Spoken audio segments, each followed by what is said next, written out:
amor da sua vida desaparecesse de repente, sem explicações, e anos depois você o reencontrasse num aplicativo de namoro, tipo os Tinder da vida. Pra piorar, esse reaparecimento está relacionado com algo muito macabro e também vai trazer à tona vários segredos da sua própria família. É um bom plot, né? Essa é a história do livro Que Falta Você Me Faz, do Harlan Coben, que ganhou sua adaptação na Netflix no início desse mês. E é disso que eu vou falar aqui hoje, da minha opinião, tanto do livro quanto da série. E caso você goste de histórias de suspense e coisas do tipo, já se inscreve aqui no canal para não perder mais nenhum vídeo. Eu sou a Juninha e caso você já me conheça, já seja inscrito aqui do canal, você sabe que eu gosto muito do Harlan Coben. Eu já fiz alguns vídeos aqui falando sobre os livros e as adaptações dele. E ele é realmente um mestre do suspense, ele te prende em toda a história, mesmo as mais fracas, que é o caso desse livro. Eu vou explicar o porquê que eu não achei isso tudo, mas ele realmente consegue prender a gente até numa história que não é tão boa. Que pra mim foi o caso de Que Falta Você Me Faz. Eu achei um dos livros mais fracos dele em questão de desenvolvimento do personagem, principalmente. Tem algumas coisas que me incomodaram muito, o final também. E eu vou detalhar tudo isso, inclusive falando das diferenças para a série. Eu achei que tanto o livro quanto a série perderam algumas oportunidades de trabalhar, de se aprofundar em alguns personagens, em algumas histórias. E a história, assim como muitos livros do Harlan Coben, mistura a parte de investigação policial com o drama familiar e o mistério que acontece aí, que vai se conectar lá no final. São várias coisas acontecendo e no final a gente vai descobrindo tudo. Eu achei que nesse livro em específico, ele não se aprofundou tanto em algumas histórias. Eu achei que ficou uma coisa meio...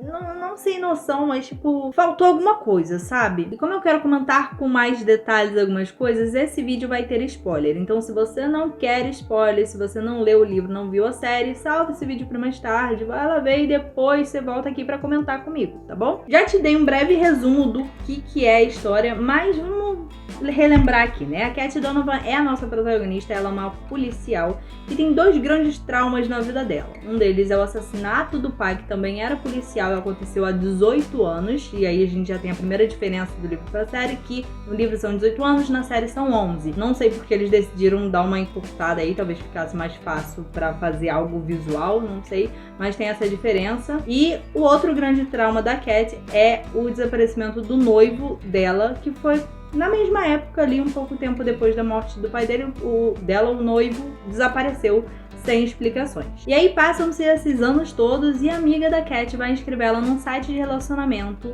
e ela vai se deparar com o perfil do Jeff, esse ex-noivo dela. Então ela começa uma investigação pra saber por que depois de todos esses anos sem dar um sinal de vida, ele reaparece de repente com um perfil num site de relacionamentos. E tudo ainda fica ainda mais estranho quando o Brandon, um garoto, aparece no trabalho dela pedindo ajuda dela para encontrar a mãe dele, que tá desaparecida, e ele conta que ela desapareceu depois de ter uma conversa com um cara num site de relacionamentos. E ainda mais estranho quando a gente descobre que ele é de uma outra cidade e ele foi para Nova York especificamente pela Cat, querendo a ajuda dela. Então ela fica assim, por que eu? Você me conhece? Então ela assume o caso, começa a investigar e paralelo a isso ela também investiga o assassinato do pai dela, porque o cara que foi preso, que assumiu a culpa, ela acha que ele foi mandado, foi apenas um assassino de aluguel que recebeu ordens de outra pessoa pra matar o pai dela. E agora esse cara tá prestes a morrer na prisão e ela tá desesperada pra tentar obter alguma informação que ela não conseguiu durante esses 18 anos, porque ele nunca quis receber ninguém, nunca respondeu nada e foi isso. Mas agora que ele tá prestes a morrer, ela vai tentar arranjar um jeito de descobrir. E parando pra pensar nisso, eu realmente entendo porque que a série decidiu colocar 11 anos em vez de 18, porque 18 anos é muito tempo, gente. Ela parou a vida dela por conta desses traumas e, sei lá, uma terapia não ajudava. E aí, a gente vai descobrindo o que tá acontecendo, como cada coisa está ligada. E é no nível, assim, que eu realmente não imaginava. Isso eu não posso negar que é muito bom, porque a forma como o Coben constrói a história é incrível, assim, você vai querendo saber o que tá ligado com o quê, por que tal coisa acontece, e enfim, a gente fica curioso.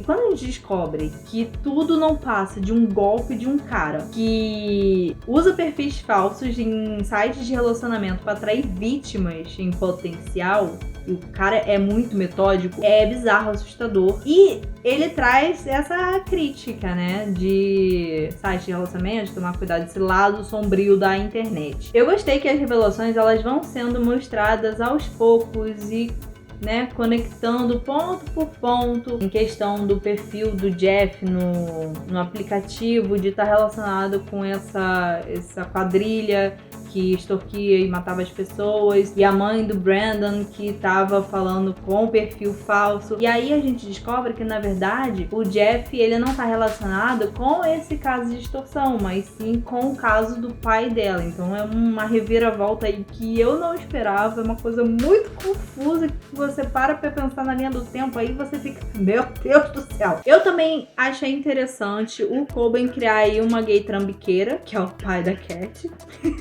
Ele tinha umas coisas meio erradas, tinha umas atitudes meio estranhas, porque ele não se assumia. Ele tinha um amante e não queria que ninguém descobrisse. Então ele ficava extremamente neurótico com essas coisas, e aí tudo acontece por conta disso. E toda essa parte da investigação desse plot com o pai dela, da história com o pai dela, do Jeff ter matado ele, do pai ser gay e ter tentado matar um amigo, cara, pra mim é muito surreal. E tudo piora com o final, que deixa entender que a Cat perdoa o Jeff.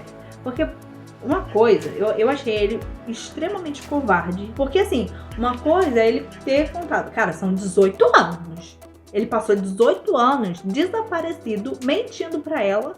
Todo mundo mentindo pra ela. Nossa, eu ia ficar extremamente me sentindo traída. Me sentindo horrível, assim. De eu ser a única que não tava sabendo de nada disso. Cara, eu não perdoaria. Sinceramente. Ele deveria ter contado pra ela, em vez de deixar ela acreditar que o cara que matou o pai foi um assassino, amando de não sei quem, que foi pra cadeia. E ela fica com aquilo na cabeça, fica com esse trauma, e ele abandona ela simplesmente sem explicação. Some por 18 anos, ou 11, que seja. Sabe? Depois volta como se nada tivesse acontecido e ele fosse apenas uma vítima da situação.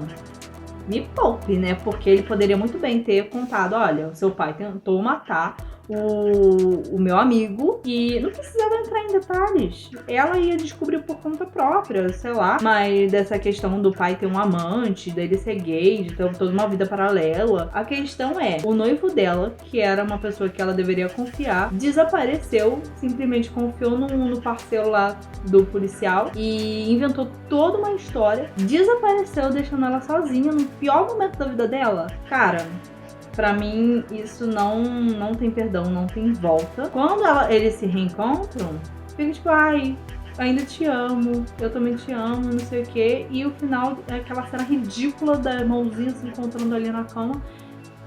Ai, não dá pra mim. Eu sei que gera uma reflexão, é pra ser discutido aqui. Você perdoaria, você não perdoaria? Porque é uma questão bem complicada, né? Porque eles não tiveram culpa ali, mas na minha visão, o Jeff é culpado por não ter contado a verdade quando aconteceu e ter ido embora sem falar nada. Uma coisa também que não só porque eles colocaram, o final é meio aberto, né? Eles tocam a mão do outro ali, depois de discutirem, depois dela saber toda a verdade, e acaba o livro. Então a gente fica assim, será que ela perdoou mesmo? Será que foi só um momento ali? Mas na minha cabeça, ela perdoou sim, porque tem um momento da história que fala de um clipe, de uma música que eles gostavam muito, que era meio que a música do romance deles. E era uma música que eles contam como é o clipe, acho que é Jack White, não lembro agora o nome I'm Missing You, I Am Missing You, que é a frase que eles ficam falando o tempo todo. E o clipe é de um cara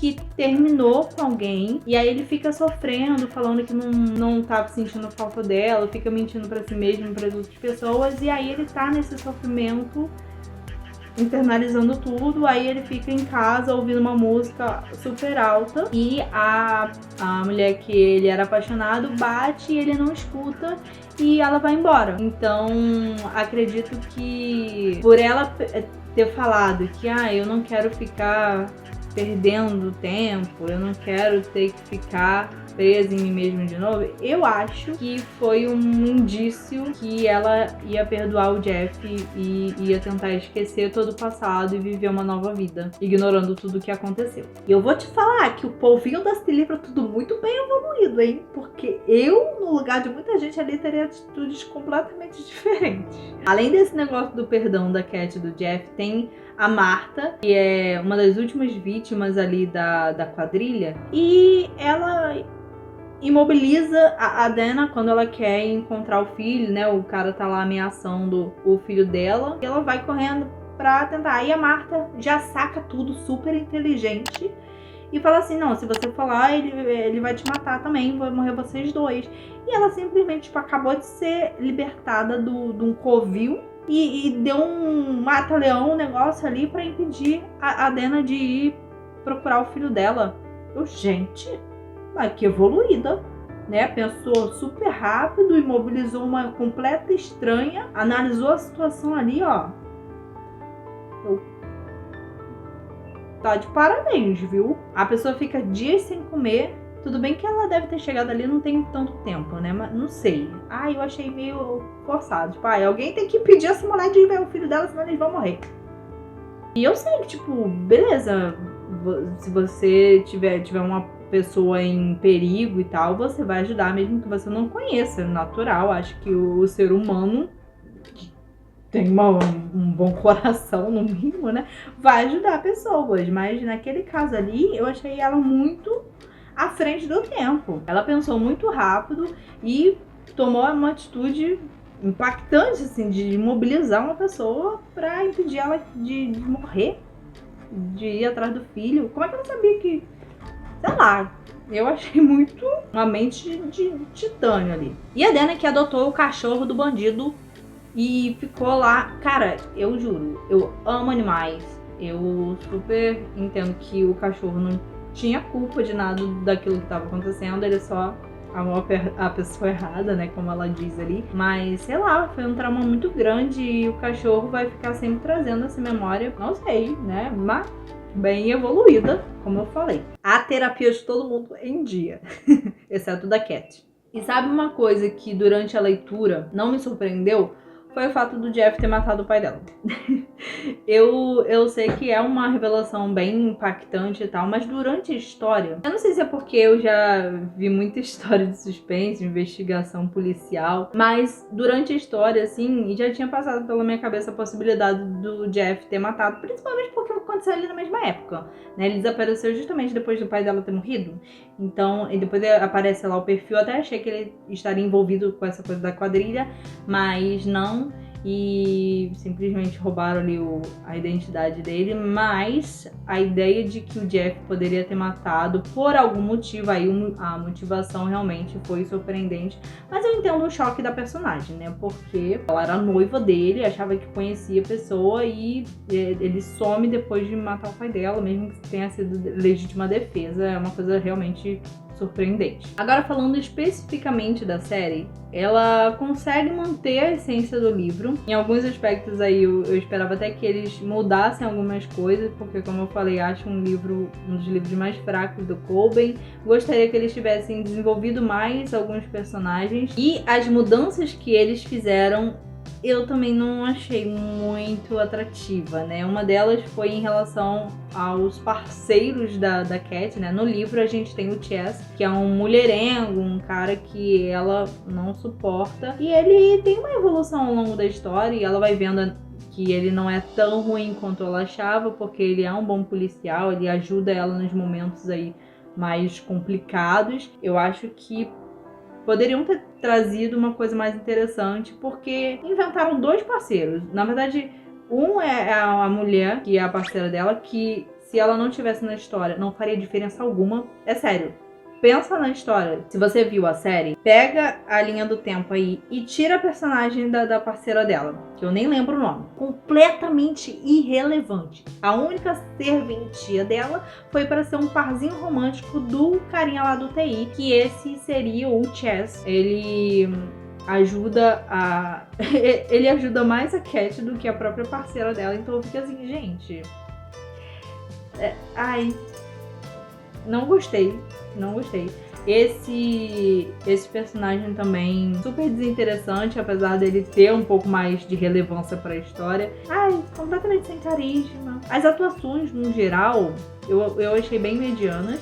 Eu acho que de todos, assim, o único que eu gostei da atuação foi o menino que faz o Brandon e o personagem do Aqua, né, que na série é uma personagem trans. Então, assim, eu achei que a série poderia ter trabalhado tantas coisas melhor. As mudanças que fizeram não me agradaram e o que eu queria que eles tivessem mudado, eles não mudaram, inclusive aquele final que foi a cena exata do livro. Também não gostei daquela história do vilão ter um canil, o negócio ali de fazer cachorros competirem, essa obsessão dele com cachorros, porque eu gostei muito mais da dinâmica dos vilões no livro. O fato do parceiro lá, o comparsa, ter um cachorro que ele é apegado e o líder da quadrilha, ele ser um completo lunático, assim, mas que é muito metódico com as coisas. E o fato também deles não serem uma gangue, mas uma dupla, porque no momento que o círculo estava se fechando ali para eles se livraram dos outros comparsas. E botaram fogo na casa, mataram os comparsas, jogaram ali pra eles serem queimados. Então, isso pra mim foi uma coisa muito impactante no livro. Eu queria que tivesse essa cena na série também, porque me pareceu muito mais medonho do que toda a história que eles contam na série, assim. Eu não sei se foi a atuação, se foi a história em si. Eles me pareciam muito mais caras chatos e meio qualquer coisa do que me dá medo. Eles não me trouxeram medo, assim, sabe? Só eram uns caras meio estranhos e chatos. E eu achei que eles simplificaram a história um pouco demais. A série tem 5 episódios e, assim, no livro, a gente, apesar de não ser uma história perfeita, a narrativa eu acho incrível e você fica ali querendo saber mais e mais, fica tenso, se emociona e tem algumas questões assim que você cria algum sentimento ali, né? No mínimo de tensão. Eu achei que no livro também faltou um pouco mais de emoção em algumas partes mais dramáticas, mas a parte de tensão eu achei que no livro foi muito melhor do que na série, porque quando a gente começava a ficar assim, já acabava e parava pro próximo episódio e enfim, quando você vê já terminou a série completamente esquecível. Eu acho que é a melhor forma de definir, de resumir essa série é dessa forma. É uma série completamente esquecível. E uma sensação que eu tive foi que, em vez de uma minissérie, eu acho que funcionaria super bem num filme, porque eu acho que teria muito mais espaço para criar uma narrativa crescente, que a gente não tivesse a quebra ali dos episódios, né? Então eu acho que seria muito mais impactante e interessante de se ver. Mas enfim, nos entregaram aí uma minissérie bem rasa, que não cria apego.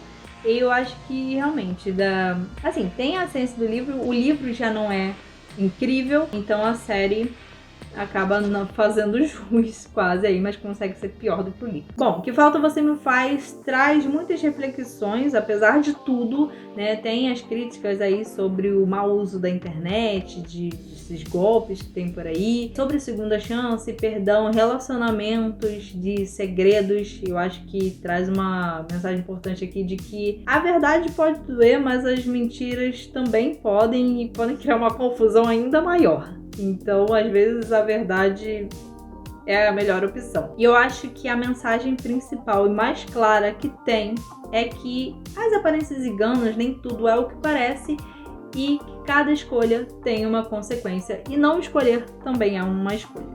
Mas e você que assistiu até aqui, já viu a série ou leu o livro? Então comenta aqui embaixo o que você achou, quais são as suas opiniões, se concorda ou não comigo. E não esquece de deixar o seu like nesse vídeo, apertar no botãozinho de hypar, que nos primeiros dias que eu tiver lançado esse aqui vai aparecer aqui embaixo. Então isso ajuda muito o canal. Se você gosta aqui do Gene Geek, clica sempre nesse botãozinho. E agora você pode clicar nesse vídeo aqui, em que eu ranqueio todas as séries que eu já vi do Harlan Coben na Netflix, as minisséries, né? Algumas não vão estar lá, como A Grande Ilusão e essa de agora, porque foram lançadas depois que eu lancei o vídeo, mas já tem um ranking lá que em breve, quando saírem mais coisas, eu talvez atualize esse vídeo. Por enquanto, você pode ir lá assistir. Te encontro por lá. Um beijo. Tchau!